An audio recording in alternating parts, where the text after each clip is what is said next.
Bonjour, merci. Après le dessert qu'on vient de manger, je vais vous parler de régime. Un régime de 150 millions de dollars. Le régime de compensation pour la collecte sélective des matières résiduelles. Le programme de la présentation, petite introduction suivie d'un bref historique. Le régime, ce que c'est, quelles sont les parties impliquées, le fonctionnement. Quels sont les coûts admissibles que vous pouvez vous faire rembourser dans le cadre du régime, les échéanciers de versement. Ça s'en vient, c'est à l'automne. Et des développements à venir dans l'industrie, dans le régime de compensation. Alors, on parle de compensation, c'est un remboursement aux organismes municipaux. Ce n'est pas une subvention, c'est un remboursement. Donc, les municipalités ont encouru des coûts et on leur rembourse. Alors, ceux qui remboursent, ceux qui payent, je vais vous l'expliquer tout à l'heure, ce sont les entreprises qui fabriquent les matières, qui mettent en marché les matières. Et ce qu'on compense dans le régime de compensation, ce sont les dépenses de recyclage, collecte-transport, tri et conditionnement, et collecte-transport, tri-conditionnement. Donc, si une municipalité a la compétence de collecte-transport, c'est elle qui déclare au portail GMR de Recyc Québec et c'est elle qui reçoit l'argent. Si elle a les compétences de TC, c'est le même principe. Et il y a des municipalités qui ont pleine compétence, collecte-transport, tri, conditionnement. Et on compense dans le cadre du régime pour les matières désignées. Donc, les matières désignées, on parle désignées ou admissibles, là, les matières admissibles à compensation, plastique, verre, métal, papier, carton, contenants et emballages, imprimés, journaux. Les matières qui ne sont pas admissibles, c'est les matières, si on veut, hors du bac de recyclage, les autres filières, donc les vêtements, la responsabilité élargie du producteur comme les piles, le matériel informatique. Les matières qui ne sont pas admissibles, non, aussi, c'est les matières qui sont reçues à l'éco-centre, les matières organiques et construction, rénovation, démolition. Alors, la compensation, ce n'est pas une redevance. La redevance, c'est pour les déchets et c'est géré par le ministère. La compensation est gérée par Recyc Québec. Introduction, en fait, au niveau légal, une diapo, pardon. C'est la loi de qualité de l'environnement qui régit le régime de compensation. Et le règlement s'appelle le règlement sur la compensation pour les services municipaux fournis en vue d'assurer la récupération et la valorisation de matières résiduelles. Donc, c'est de matières résiduelles pour mettre l'accent sur le fait que c'est ça. Pas toutes les matières résiduelles, mais seulement les matières désignées. Un petit historique, 2 diapos pour ça. 2005 à 2009, les coûts étaient négociés, c'est-à-dire qu'il y avait des représentants des matières et le monde municipal qui s'assoyait à une table et qui négociait le coût global qui devait être distribué aux municipalités. Et à cette époque, la compensation était accordée à 50 %. En 2010 est arrivé le projet de loi 88 qui a modifié la loi et le règlement et qui obligeait les municipalités, les organismes municipaux à déclarer au portail GMR de Recyc Québec. Et la compensation est passée tranquillement, d'année après année, de 70 % à 100 %. Une particularité du changement en 2010, c'était qu'on introduisait le facteur PE, PE pour performance et efficacité. Donc, facteur PE. Historique toujours en 2013, un nouveau changement de règlement et les coûts, il y a 7,5 % pour les matières non désignées qui ne sont plus déductibles, qui sont plus acceptables ni compensables, et la date limite pour corriger et produire la déclaration. Alors, après ce bref historique et contexte légal, là, je vais vous expliquer les parties impliquées et comment ça fonctionne. Alors, d'abord, la question capitale, d'où viennent les dollars?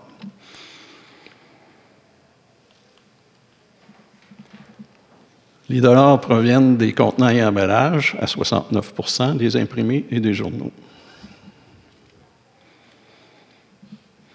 Et la façon que ça fonctionne, c'est que les entreprises qui mettent en marché les contenants et emballages, chez eux, ces contenants et emballages, et les imprimés, remettent l'argent à Éco-entreprise Québec, qui est l'organisme agréé par Recyc Québec, pour effectuer cette tâche-là, c'est-à-dire de regrouper les entreprises et de récolter l'argent.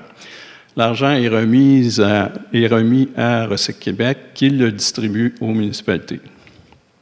Donc, même si vous recevez un chèque de nous, l'argent ne vient pas de nous, elle vient vraiment des fabricants de matières qui se retrouvent dans le bac. Au niveau des journaux, l'organisme agréé par Recyc Québec s'appelle Recyc Média et qui, même principe, remet l'argent à Recyc Québec qui le remet aux organismes municipaux. Juste à titre d'exemple, les contributions 2013, Éco-entreprise, 125 millions et Recyc Média, 3 millions. En plus, Recyc Média fournit en biens et services, en plus de sommes monétaires, c'est de la publicité pour l'équivalent de 3,4 millions par année, qui se retrouve dans les journaux, sur les sites Internet, et c'est de la publicité à caractère environnemental, comme ceci. Ah, ça, c'est une page blanche. Les feuilles blanches sont compensables. Alors, message qui dit, dans le fond, les produits électroniques, ça ne va pas dans le recyclage, ça va ailleurs. Ce genre de message-là, ou même chose pour la peinture, ce personnage-là est assez connu. Un autre. Métal. Alors, le message ici, c'est que quand on recycle les électroménagers, on peut en faire. C'est-à-dire que quand on recycle les cannes, les boîtes de conserve, on peut en faire des choses utiles. Finalement, le papier-carton. Alors là, je vous explique le tarif. En fait, les entreprises qui fabriquent les matières recyclables doivent élaborer un tarif qui consiste en des règles d'application, en fait des instructions aux compagnies qui produisent les matières. Et le tarif comprend également une grille par matière, c'est-à-dire une grille dollars par tonne ou cents par kilo qui tient compte du taux de récupération et du coût net par matière. Alors, un exemple d'une contribution, comment ça se calcule pour une entreprise qui doit contribuer. Alors, c'est l'entreprise qui contribue, puis l'argent, éventuellement, est remis aux municipalités. Alors, si le commerce, par exemple, a 10 tonnes de papier à 225 $ la tonne, ça fait 2200 $, 50 tonnes de boîtes de carton pour 13 000 $. Alors, c'est comme ça que les entreprises sont facturées par Éco-entreprise. Et le tarif, c'est un processus qui prend presque 1 an. Et ça commence par Éco-entreprise et Recyc Média qui le préparent, qui le présentent à leurs entreprises. Ensuite, c'est approuvé à leur conseil d'administration. Le tarif est remis à Recyc Québec qui en fait l'analyse, qui pose des questions. Le conseil d'administration de Recyc Québec l'examine et donne son assentiment. Un avis qui est envoyé au ministre en disant « Approuvez ce tarif-là, on l'a étudié, puis vous pouvez l'approuver ». Ça passe au Conseil des ministres et finalement, ça paraît à la Gazette officielle par décret. Ce décret-là, en fait, lorsque ça paraît dans le décret, c'est en fait le OK. OK, on peut récolter l'argent. C'est à ce moment-là qu'Éco-entreprise envoie ses factures aux entreprises. et que l'argent est récolté. Alors, ce processus-là, ça prend presque un an. Je vous explique les trois parties impliquées, le rôle de chacun. Donc, Recyc Média et Eco-Entreprises sont des organismes agréés par Recyc Québec, représentent les entreprises. Elles produisent un tarif annuel, récoltent les contributions et les remettent à Recyc Québec. On vient de voir ça. Recyc Québec est représentant du ministère. C'est Recyc qui applique la LQE et le règlement, qui désigne les organismes agréés, analyse le tarif et donne son avis au ministre, participe aux études, analyse des coûts par activité pour déterminer les coûts par matière, et caractérisation, c'est sur le terrain, une étude de caractérisation qui sert à déterminer la portion dans un ballot, par exemple, qui sort du centre de tri, à déterminer la proportion de chacune des matières. Calcule la compensation et la distribue aux organismes municipaux. Finalement, le ministère, avec un nouveau nom, ministère du Développement durable, Environnement et lutte au changement climatique, gère les modifications à la loi et au règlement. Donc, c'est eux qui déterminent s'il y a un changement, c'est eux qui le font. Ils établissent les taux de compensation et la réduction pour matières non visées. Donc, le 7,5 qu'il faut déduire dans le calcul de la compensation pour matières non désignées, c'est eux qui décident ça. Ils analysent le fameux avis sur le tarif que nous leur envoyons et donc sert de courroie de transmission pour faire approuver par le gouvernement. Les coûts admissibles dans le cadre du régime, c'est les coûts de collecte, transport, tri, conditionnement et CTTC, les deux ensemble. Pour les matières visées, donc les matières désignées, duquel les coûts, il faut déduire la vente des matières. Donc, si le centre de tri vend des matières sur le marché, des matières recyclées, il faut le déduire du coût. Donc, on parle de coût net à ce moment-là. Il faut déduire le coût des contenants. Donc, il n'y a aucun coût de bac de recyclage ou de contenant ou de conteneur qui est accepté dans le calcul de la compensation. De même qu'aucun coût d'information, de sensibilisation et éducation. Les frais de vérification du comptable externe, du vérificateur externe, ne sont pas non plus admis dans le calcul de la compensation. Alors, je continue ma déduction. Vente de matière, c'est une petite erreur, là, je l'ai déjà dit. Puis ça, bon. Et puis, finalement, 8,55 pour frais de gestion. Ça, dans le calcul, c'est Recyc Québec qui additionne ça, qui le rajoute pour tenir compte des frais de gestion et des contenants. Alors, d'une part, on déduit les frais de contenant, puis à la fin, on rajoute 8,55 %. Ça, c'est issu de négociations lors de la discussion en session parlementaire pour le régime. C'est une formule comme ça qui a été finalisée. Maintenant, je vous explique que la performance, le facteur PE, comment ça fonctionne. Le facteur PE est déterminé dans chacun des groupes. Alors, une municipalité ou un groupe de municipalités fait partie nécessairement d'un de ces 6 groupes-là, puis c'est à l'intérieur de chacun de ces groupes-là que la performance est évaluée. Alors, grosso modo, les groupes 1, 2, 3, ce sont les municipalités dont la distance est plus petite que 100 km de Montréal ou Québec. Et les groupes 4, 5, 6 sont des municipalités dont la distance par rapport à Montréal ou Québec est plus grande que 100 km. Donc, dans le groupe 1, 2, 3, ce qui fait la distinction entre 1, 2, 3, c'est que la population est de moins de 3 000 pour le groupe 1, de 3 000 à 25 000 pour le groupe 2 et de plus de 25 000 pour le groupe 3. Même phénomène dans les groupes 4, 5, 6, moins de 3 000, 3 000 à 25 000 et plus de 25 000. Donc, le groupe 6, c'est une municipalité dont la distance est plus grande que 100 km par rapport à Montréal ou Québec et dont la population est plus de 25 000.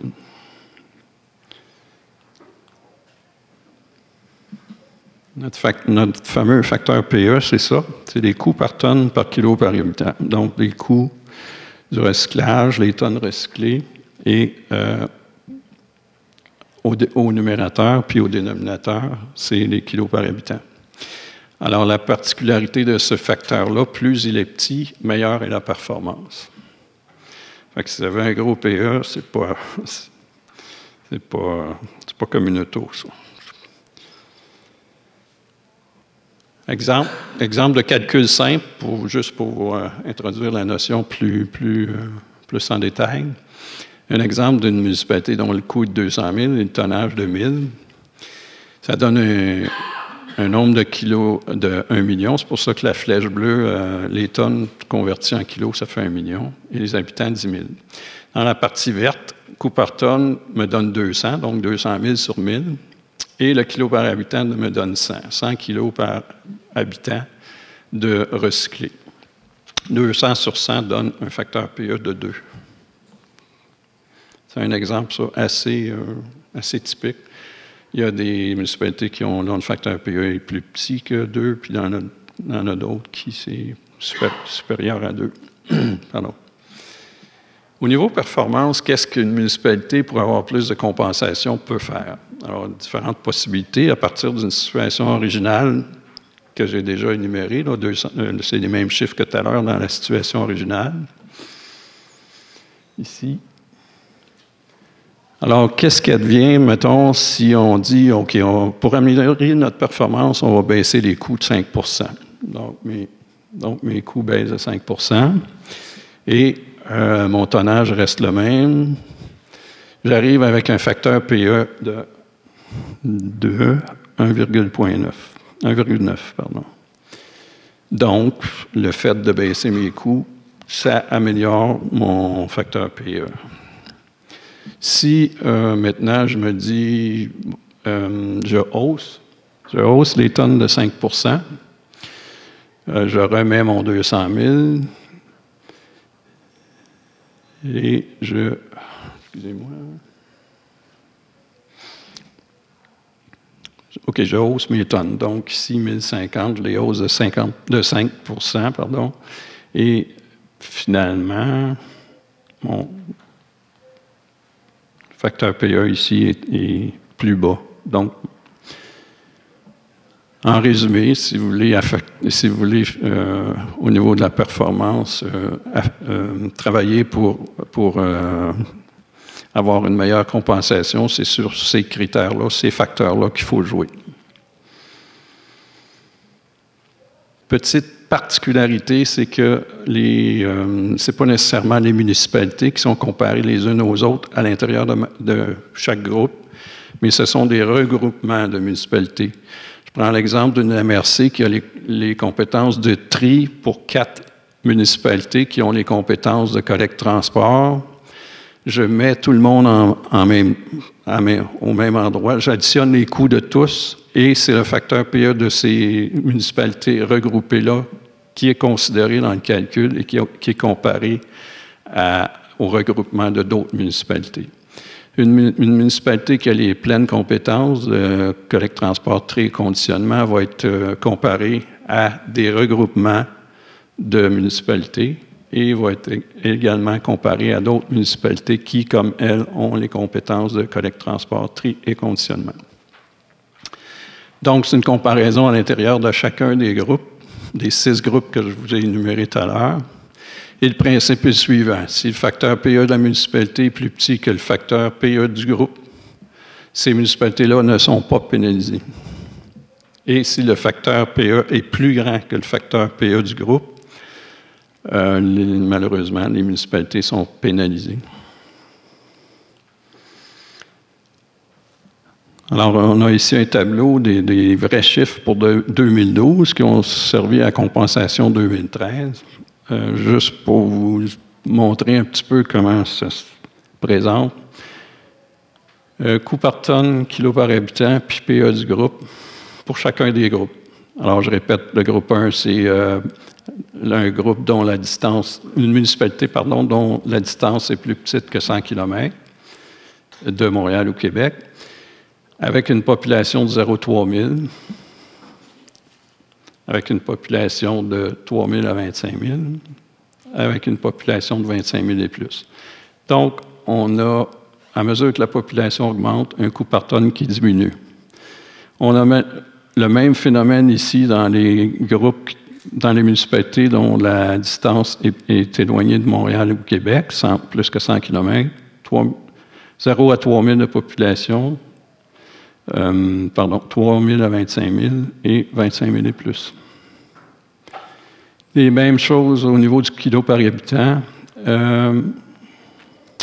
Ici, on a une augmentation, plus la municipalité est de taille importante, plus elle ramasse, mais c'est quand même pas phénoménal comme différence. 4 kilos par habitant.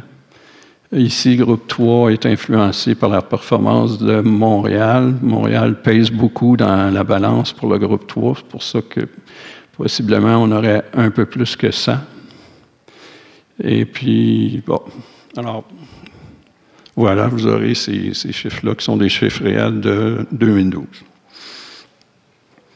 Au niveau global, au niveau provincial, ce que ça représente, les coûts que les municipalités ont déclarés, c'est 148,7 millions. C'est les coûts déclarés, ça, pour la compensation 2013, mais basé sur les coûts de 2012.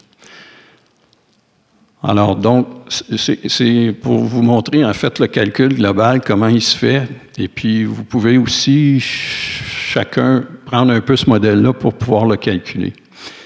Alors, déduction des matières non visées ou désignées par le régime, 7,5 %, on parle de 11 millions. Ensuite, l'effet du facteur PE. Le fait d'utiliser la formule de calcul que je viens d'expliquer, ça empêche aux municipalités de récolter 9 millions. 8,55 % qu'on rajoute, on rajoute 11 millions.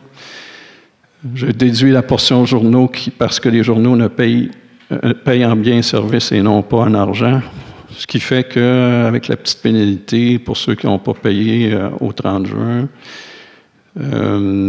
l'argent qui est fourni pour la compensation par éco-entreprise, c'est 124,9 millions et Recycle Média, 3 millions. Donc, globalement, c'est presque 128 millions qui va être distribué aux municipalités. Et encore une fois, j'insiste, c'est que l'argent ne vient pas de Recycle Québec, elle vient des fabricants de matières. Et c'est eux qui paient, qui financent le système. Alors, l'échéancier de versement, 80 %, 20 % qui vient des co-entreprises, 80-20 qui vient de Recycle Média pour la compensation 2013. Toutes ces échéances sont à l'automne 2014, donc l'automne qui s'en vient. Et aussi, on a un 40 % de 130 millions qui va être payé, qui est dû approximativement le 30 novembre. Donc, tout cet argent-là va rentrer à l'automne. On va rentrer en autant que vous ayez produit votre déclaration avant le 30 juin. 30 juin, ce qui arrive, c'est que vous avez une pénalité de 10 % pour retard. Et si vous ne le remplissez pas avant le 1er septembre, je calcule, puis je suis très sévère, et je paye si et seulement si la déclaration est produite avant le 30 juin 2015. Jusqu'ici, on a une bonne expérience. Il n'y a pas eu trop de délinquants. Donc, les outils disponibles à cette adresse-là, il y a le guide de déclaration, méthode de calcul détaillée, comment on fait pour calculer votre compensation, document questions et réponses et un formulaire pour pouvoir déclarer. Je passe maintenant à une section qui concerne plus les finances municipales. Ici, on a un article de journal qui dit « Les états financiers de l'année 2013 à telle ville, déposés à la séance du conseil municipal, mentionne un surplus d'opérations pour une 4e année consécutive. » Toujours le même article. Les états financiers indiquent un excédent de 1,6 million provenant principalement de la hausse des revenus des taxes municipales, des intérêts sur les sommes dues à la Ville et des subventions diverses, dont celle de Recyc Québec pour les efforts en matière de collecte sélective. Donc, je veux vous dire, ce n'est pas une subvention, la compensation pour la collecte sélective, c'est un remboursement de coûts. Donc, dans un contexte municipal, vous avez l'obligation d'adopter un budget équilibré, balancer les revenus et les dépenses. Et à ce moment-là, la pleine taxation des citoyens pour les dépenses de collecte sélective revient à engendrer volontairement un surplus budgétaire. Donc, dans le fond, ce qu'il faut que les municipalités fassent, c'est tenir compte de la compensation attendue. Donc, à cet effet-là, au mois de septembre, je vais vous envoyer, c'est-à-dire que Recyc Québec va vous envoyer le montant de la compensation 2014 que vous vous attendez à recevoir, donc pour planifier vos entrées de fonds. Et donc, la municipalité doit établir un montant approximatif à recevoir et ne taxer que pour le résiduel des dépenses de collecte sélective. Développement futur du régime de compensation pour la collecte sélective. Le taux de 7,5 pour 2013 et 2014 est appelé à changer parce qu'en ce moment, le ministère et Recyc Québec sont en train de faire une étude. Il pourrait varier, il pourrait être différent de 7,5 on ne sait pas où ça s'en va. Puis le taux, on est en train d'étudier si ça va être un taux global provincial ou si c'est un taux régional, on ne sait pas encore. Ça va être déterminé dans les prochains mois.